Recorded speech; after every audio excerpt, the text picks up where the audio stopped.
Atheists like to pretend they're smarter than the average person. They like to view people who believe in God as superstitious. They like to think that their education has caused them to surpass this archaic idea of belief in God. The truth of the matter is, the scripture says, a fool has said there is no God. You know, a fool is not someone who's uneducated. It's someone who actually sees the evidence and refuses to go by it. And the evidence is quite clear. We know one thing. Everything came into being because it was created by something else. I look at a tree and I recognize that a tree came because there was an acorn. I look at you. I recognize you came into being because of a mom and dad.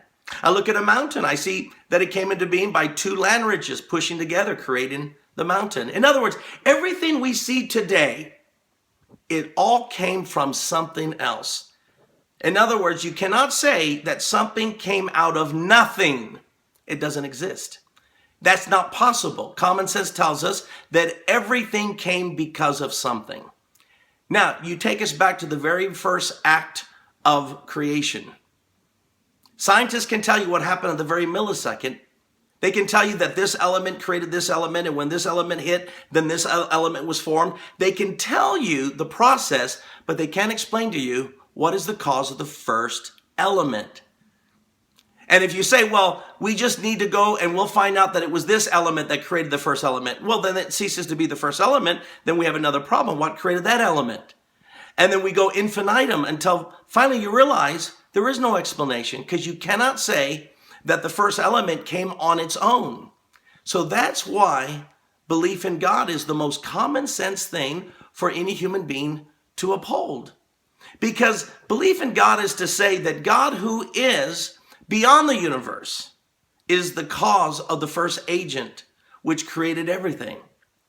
And when I look at the universe, it's made up of three things: time, space, and matter. So that means this God has to be beyond time, space, and matter. According to the Bible, God is eternal, which means he's beyond time. He's everywhere, which means he's beyond space. And he's invisible, which means he's beyond matter. But since he is God, he can become matter.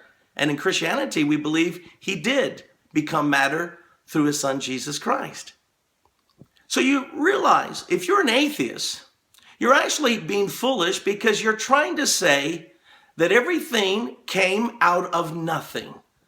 That's eventually your conclusion. Nothing is the cause of the universe. That doesn't make sense. The only explanation is God created the universe.